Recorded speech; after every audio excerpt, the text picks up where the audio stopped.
Assalamualaikum warahmatullahi wabarakatuh. Waalaikumsalam warahmatullahi wabarakatuh.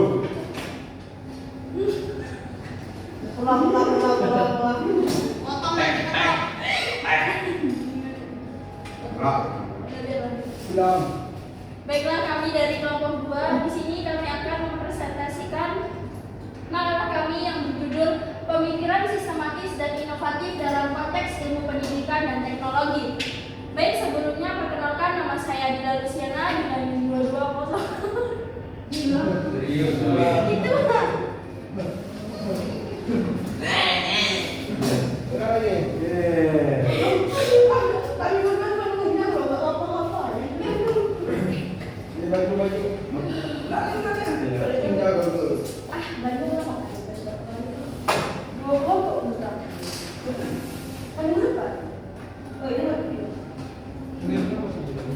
Baiklah, kami dari kelompok 2 akan mempresentasikan makalah kami yang berjudul Pemikiran Sistematis dan Inovatif dalam Konteks Ilmu Pendidikan dan Teknologi. Baik, sebelumnya perkenalkan, nama saya Dila Luciana dengan NIM 220861184. Di sini saya tidak sendiri, saya bersama rekan saya yaitu. Perkenalkan, nama saya Muhammad Effendi, NIM 2086779. Baik, langsung saja untuk materi pertama akan saya paparkan.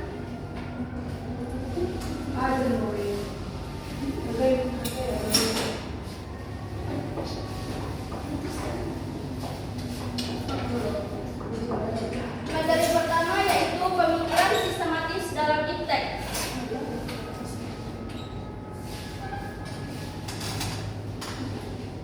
Sistematis sendiri itu berarti teratur yang diatur sebaik-baiknya. Biasanya proses sistematis dilakukan untuk membuat laporan penelitian ataupun karya ilmiah. Sedangkan menurut IBOK, metodologi penelitian olahraga, sistematis adalah sesuatu yang dilakukan secara terstruktur dengan cara yang efisien dan teliti. Pemikiran sistematis dalam iptek dapat diartikan sebagai pendekatan terstruktur untuk memecahkan masalah atau mengembangkan inovasi.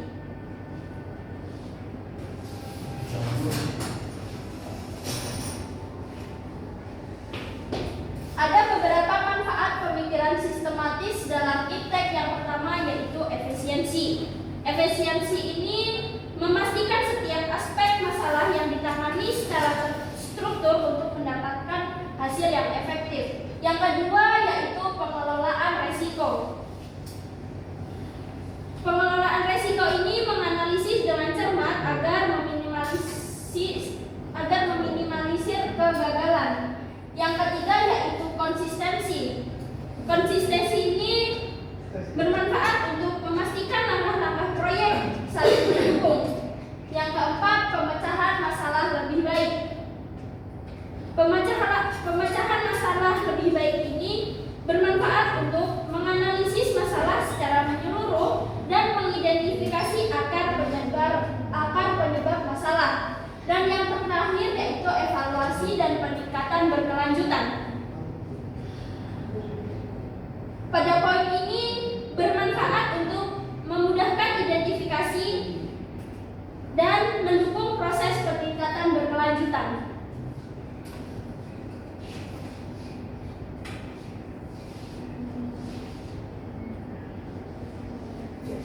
Materi yang kedua yaitu pemikiran inovatif dalam iptek. Secara umum, pemikiran inovatif merupakan cara berpikir untuk menghasilkan solusi baru yang kreatif dengan menjauhi pola pikir tradisional. Pemikiran inovatif dalam iptek yaitu untuk memecahkan masalah dan melibatkan teknologi terkini. seperti penerapan teknologi canggih, eksplorasi ide-ide multidisipliner, atau pengembangan metode baru dalam penelitian.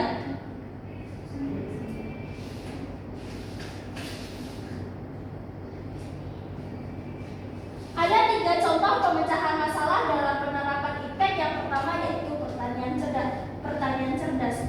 Dalam contoh ini, para petani biasanya menggunakan sensor motorik untuk memantau kondisi tanah dan tanaman secara real time, sehingga petani dapat mengoptimalkan penggunaan air dan pupuk. Yang kedua yaitu pendidikan online. Dalam penerapan IPTEK ini biasanya menggunakan platform e-learning dan teknologi virtual seperti Zoom Meeting untuk menyediakan pendidikan yang fleksibel. Dan yang terakhir, kesehatan digital. Contoh penerapan dalam poin ini yaitu menerapkan telemedicine dan aplikasi kesehatan untuk memberikan diagnosis dan konsultasi jarak jauh. Baik, untuk materi ketiga akan disampaikan oleh rekan saya, Saudara Muhammad Effendi. Kepada Saudara Muhammad Effendi, dipersilahkan. Baik, saya akan menjelaskan materi yang ketiga, yaitu ilmu pengetahuan dan IPTEK. Di sini pada abad 20 pencatatan yang menjadi dalam penting perkembangan ilmu pengetahuan dan teknologi. Penemuan ini menciptakan terjadinya selisih berganti, sedangkan informasi ilmiah yang diproduksi dengan cepat setiap 5 tahun. Lajunya teknologi komunikasi yang semakin pesat, sehingga hasil pengetahuan dan teknologi dengan cepat menyebarkan di masyarakat. IPTEK memiliki semua hal yang menghubungkan dengan teknologi. Hal tersebut mencakup penemuan hal-hal yang baru, sehingga dapat atau merupakan perkembangan di bidang teknologi. Di sini ada juga dampak IPTEK yang dirasakan oleh manusia dalam kehidupan sehari-hari yang lebih mudah, yaitu penemuan mempermudahkan berkomunikasi, yaitu contohnya seperti yang kita pakai saat sekarang ini, yaitu yang terutama yaitu HP. HP itu dapat memudahkan kita berkomunikasi maupun jarak jauh maupun jarak dekat. Yang kedua yaitu memudahkan pekerjaan manusia. Di sini HP juga memudahkan pekerjaan manusia, yaitu untuk mencari informasi, mencari pekerjaan-pekerjaan yang lebih cepat, dan juga yang ketiga yaitu waktu yang digunakan lebih efisien. Yang dimaksud di sini waktu yang lebih efisien yaitu kita tidak dicontohkan lagi yaitu dengan HP lagi, yaitu kita misalnya memesan makanan tidak perlu kita pergi ke toko ya, tapi bisa melalui online atau gimana.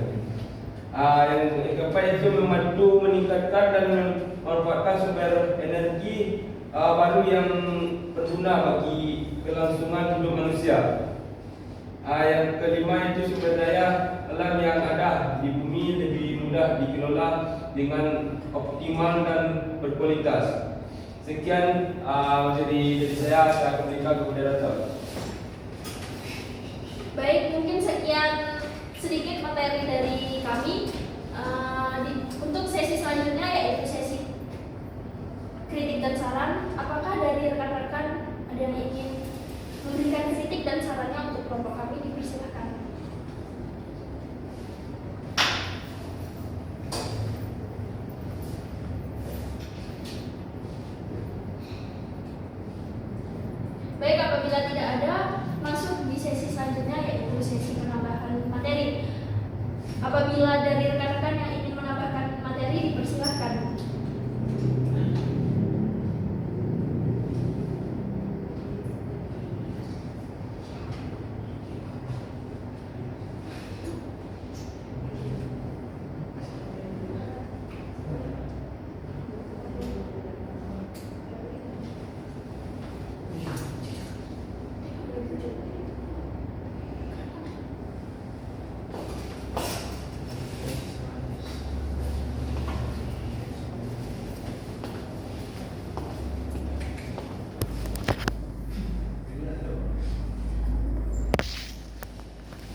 Agak satu sebenarnya agak panjang dikit.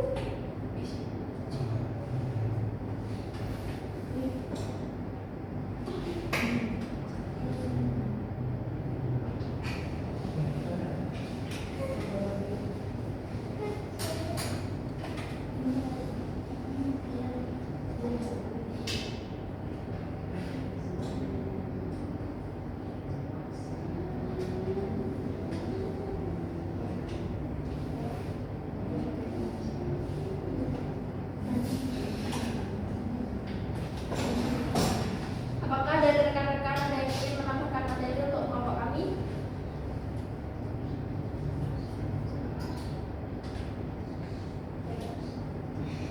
Baik, kepada saudari Erin dipersilahkan. Terima kasih para kelompok. Nama saya Fadli, izin menambah sedikit materi dari kalian. Mungkin dalam kolaborasi pemikiran sistematik dan inovatif dalam iptek.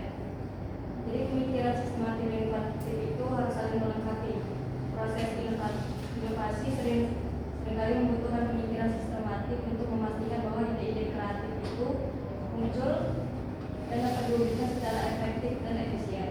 Di sisi lain, pemikiran inovatif membuka peluang untuk merubah struktur berpikir yang berdasarkan waktu dan menemukan solusi yang baru untuk lebih efektif. Seperti contoh nyatanya di bidang bioteknologi, pemikiran inovatif digunakan dalam mengembangkan metode baru untuk rekayasa kreatif. Sementara pemikiran sistematiknya memastikan bahwa proses tersebut sesuai dengan standar etika dan keamanan.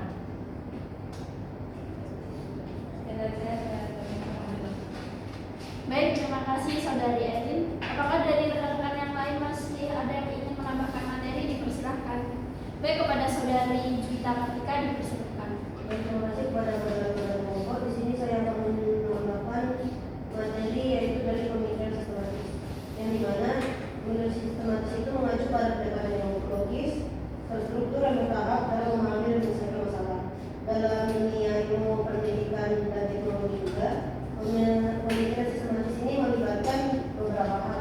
Yang pertama itu adalah identifikasi masalah yang jelas, dan dimana di sini mengenali dan memahami masalah yang dihadapi dalam pendidikan.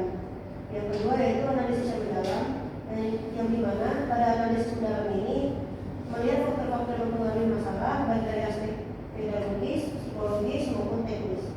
Yang selanjutnya adalah pendekatan berbasis data, yang dimana di sini menggunakan data dan bukti empiris untuk mengevaluasi metode atau teknologi pendidikan yang digunakan, apakah efektif dalam mencapai tujuan pendidikan atau tidak. Yang selanjutnya adalah penyusunan solusi, yang dimana di sini mengembangkan solusi yang berdasarkan analisis sebelumnya dan mempertimbangkan dampaknya dalam jangka panjang. Yang dimana di sini contoh penerapannya dalam pemikiran sistematis dalam iptek adalah dalam perancangan kurikulum berbasis teknologi, di mana guru atau pendidik menggunakan pendekatan sistematis untuk mengintegrasikan teknologi ke dalam proses pembelajaran, menyesuaikan dengan kebutuhan siswa dan memantau hasil secara berkelanjutan. Itu saja yang dapat saya tambahkan. Saya kembalikan kepada saudara. Baik, terima kasih saudari Juwita Kartika. Apakah dari rekan-rekan yang lain masih ada yang ingin menambahkan materi? Apabila tidak ada, kita masuk ke dalam sesi tanya jawab. Kepada rekan-rekan yang ingin bertanya, kami persilahkan.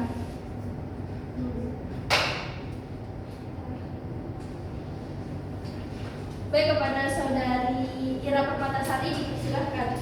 Terima kasih para kelompok. Perkenalkan, nama saya Ira Permatasari dan ini adalah kesempatan aku izin bertanya kepada kelompok.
Baik, terima kasih kepada moderator dan kelompok kedua.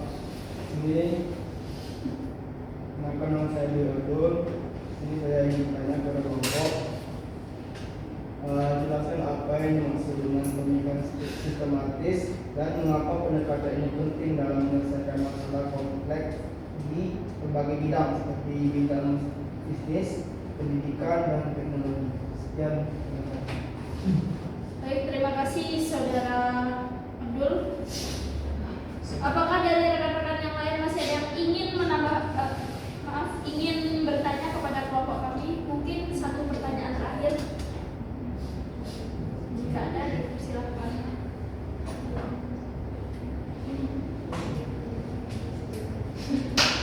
Baik, kepada Saudari Natalia dipersilahkan. Perkenalan nama saya Natalia dengan Ibu Pengembangan itu bertanya bagaimana pendekatan pemikiran sistematis inovatif dalam mengatasi kesenjangan akses terhadap teknologi pendidikan di berbagai wilayah. Baik, terima kasih Saudari Natalia.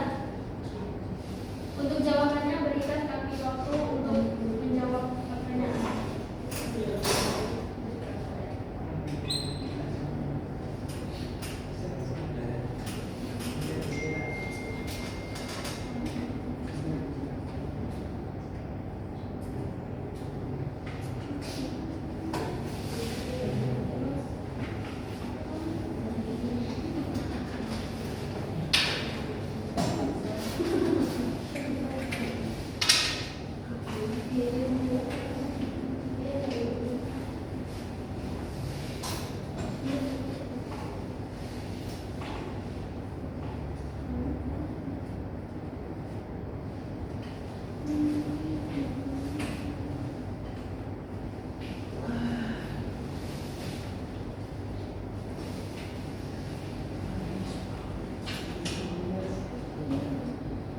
Baik, untuk pertanyaan dari Saudari Ira akan saya jawab. Yang pertanyaannya yaitu inovasi pembelajaran apa yang paling efektif dalam meningkatkan motivasi siswa dan bagaimana penerapannya bisa dilakukan secara sistematis. Inovasi pembelajaran yang paling efektif dalam meningkatkan motivasi siswa yaitu pembelajaran berbasis proyek. Pembelajaran berbasis proyek ini melibatkan siswa dalam proyek nyata yang relevan dengan kehidupan mereka. Yang kedua yaitu gamifikasi. Gamifikasi ini mengintegrasikan elemen permainan dalam pembelajaran untuk meningkatkan keterlibatan. Selanjutnya yaitu ada pembelajaran kolaboratif yang mendorong kerjasama antar siswa untuk menyelesaikan tugas. Yang selanjutnya yaitu teknologi pendidikan. Dalam teknologi pendidikan ini memanfaatkan alat digital untuk memperkaya pengalaman belajar. Dan yang terakhir yaitu pembelajaran berbasis masalah. Dalam pembelajaran berbasis masalah ini menghadapi siswa dengan situasi nyata yang membutuhkan solusi. Jadi setiap inovasi ini perlu diterapkan dengan pendekatan yang sistematis seperti melakukan evaluasi berkala, mengumpulkan umpan balik dari siswa dan melakukan penyesuaian dan diperlukan untuk peningkatan efektif. Dengan cara ini motivasi siswa dapat ditingkatkan secara berkelanjutan. Baik, itulah jawaban dari kelompok untuk pertanyaan dari Saudari Ira. Apakah dari rekan-rekan yang lain ada yang ingin menambahkan jawaban atas pertanyaan Saudari Ira? Dipersilahkan.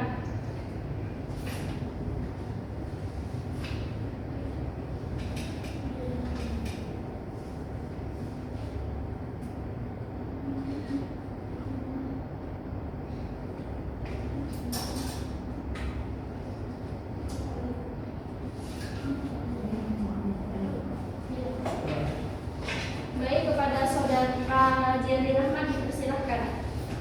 Setelah saya ingin menjawab menambahkan pertanyaan dari yaitu inovasi pembelajaran apa yang paling efektif dalam meningkatkan motivasi siswa. Menurut saya itu penerapan sistematis PJBL, yaitu yang pertama itu persiapan identifikasi kebutuhan dan karakteristik siswa serta materi yang akan diajarkan. Yang kedua yaitu perencanaan, buat desain proyek yang jelas dan tujuan pembelajaran terukur. Yang ketiga yaitu pelaksanaan, siswa bekerja dalam kelompok untuk menyelesaikan proyek dengan bimbingan guru. Yang terakhir yaitu evaluasi, tindak lanjut dengan penilaian hasil proyek dan refleksi proses pembelajaran. Baik, terima kasih penambahan jawabannya kepada saudara Jerry Ahmad. Apakah dari rekan-rekan yang lain masih ada yang ingin menambahkan jawaban? Baik, kepada saudari dipersilahkan. Terima kasih Bapak atas kesempatannya. Sedikit saya menambahkan pertanyaan dari teman-teman tadi. Pertanyaannya, inovasi pembelajaran apa yang paling efektif dalam meningkatkan motivasi siswa dan bagaimana penerapannya bisa dilakukan secara sistematis. Inovasi pembelajaran yang efektif meningkatkan motivasi siswa. Inovasi pembelajaran yang paling efektif dalam meningkatkan motivasi siswa adalah pembelajaran berbasis proyek atau proyek berbasis kreatif. Pendekatan ini memungkinkan siswa untuk terlibat aktif dalam proses belajar dengan mengerjakan proyek yang relevan dengan kehidupannya. Karena efektivitas pembelajaran berbasis proyek pertama adalah meningkatkan motivasi intrinsik. Siswa merasa lebih termotivasi ketika mereka terlibat dalam proyek yang menarik dan menantang, yang memungkinkan mereka untuk menerapkan pengetahuan dan keterampilan mereka dalam konteks yang bermakna. Selanjutnya ada penerapan sistematis pembelajaran berbasis proyek. Untuk menerapkan pembelajaran berbasis proyek secara sistematis, contohnya adalah identifikasi tujuan pembelajaran. Tentukan tujuan pembelajaran yang ingin dicapai melalui proyek. Pastikan tujuan pembelajaran selaras dengan kurikulum dan kebutuhan siswa. Selanjutnya ada penerapan pembelajaran berbasis proyek. Di mana itu ada topik, ekologi, dan vokasi. Dalam proyek, siswa membuat film pendek tentang dampak populasi terhadap lingkungan dan mengusulkan solusi untuk mengurangi populasi di daerah mereka. Langkah-langkahnya, siswa melakukan riset tentang populasi di daerah mereka. Kedua, ada siswa membuat skenario film dan storyboard. Ketiga, ada siswa merekam film dan mengeditnya. Terakhir, ada siswa mempresentasikan film mereka kepada kelas dan masyarakat. Sebenarnya, pembelajaran berbasis proyek merupakan inovasi pembelajaran yang efektif dalam meningkatkan motivasi siswa. Penerapannya yang sistematis dapat membantu siswa untuk terlibat aktif dalam proses belajar, mengembangkan keterampilan penting dan mencapai tujuan pembelajaran yang lebih bermakna. Sekian dari jawaban saya. Semoga bermanfaat. Baik, terima kasih atas penambahan jawabannya. Untuk selanjutnya, pertanyaan dari saudara Abdul akan dijawab oleh rekan saya, saudara kepada saudara Ferdi, dipersilakan. Baik, terima kasih saudara-saudara. Baik, saya akan menjelaskan dari pertanyaan Abdul, yaitu pertanyaannya, jelaskan apa yang dimaksud dengan pemikiran sistematis. Mengapa pendekatan ini penting dalam menyelesaikan masalah kompleks di berbagai bidang seperti bisnis, pendidikan, dan teknologi. Pemikiran sistematis adalah suatu pendekatan yang terstruktur dan berorganisasi dalam menganalisis masalah, mengidentifikasi komponen-komponen yang terlibat serta memahami interaksi antara berbagai tersebut.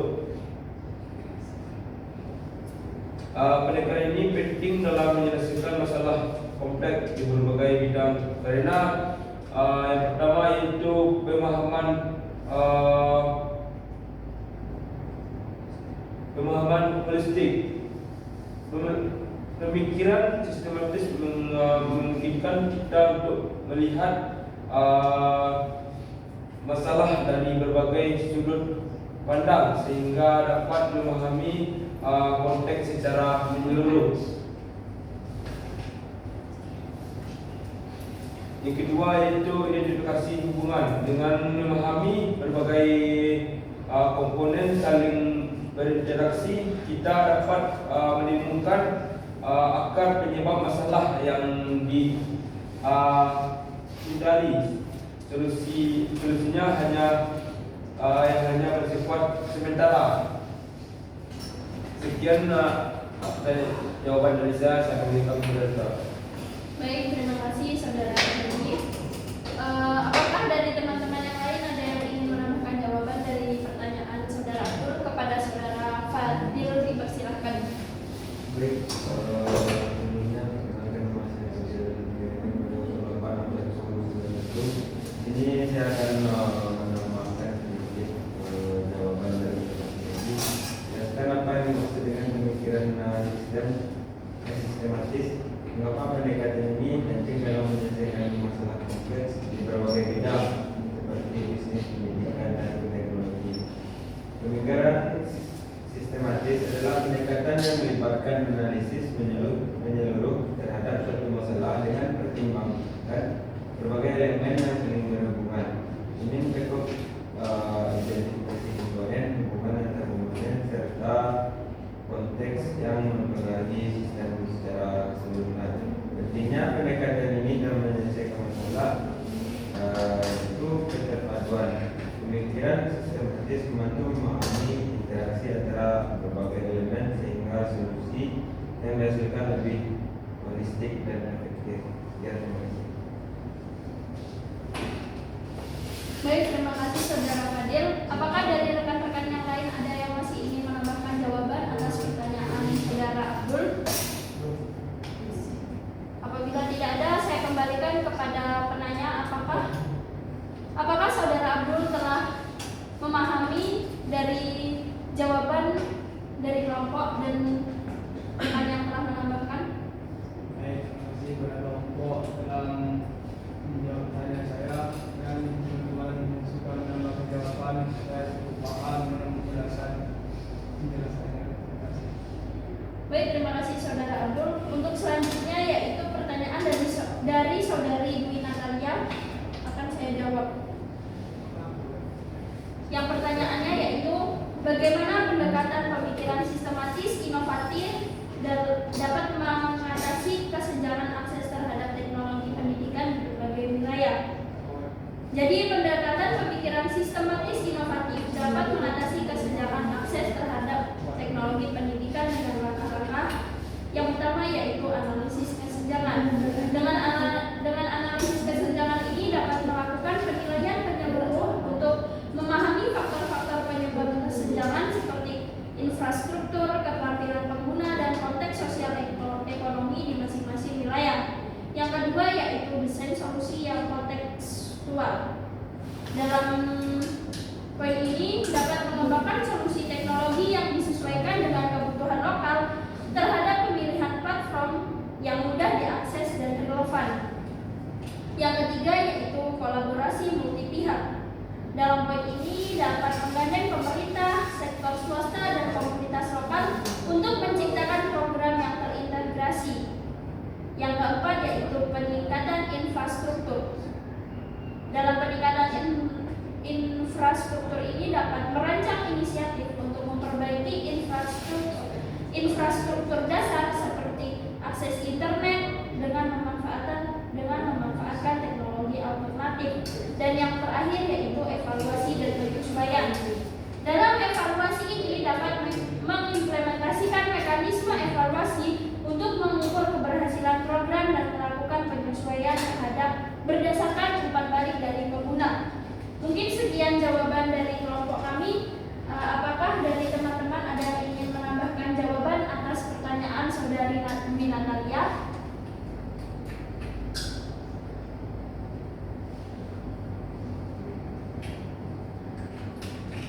Apabila tidak ada, saya kembalikan kepada Saudari Dwi Natalia. Apakah sudah mengerti atau apakah sudah merasa cukup dari jawaban yang kelompok sampaikan? Juga terima kasih kepada kelompok. Saya cukup paham. Baik, terima kasih Saudari Dwi Natalia. Mungkin hanya sekian presentasi yang dapat kelompok kami sampaikan. Apabila ada perkataan yang salah, saya mohon maaf. Saya akhiri. Wassalamualaikum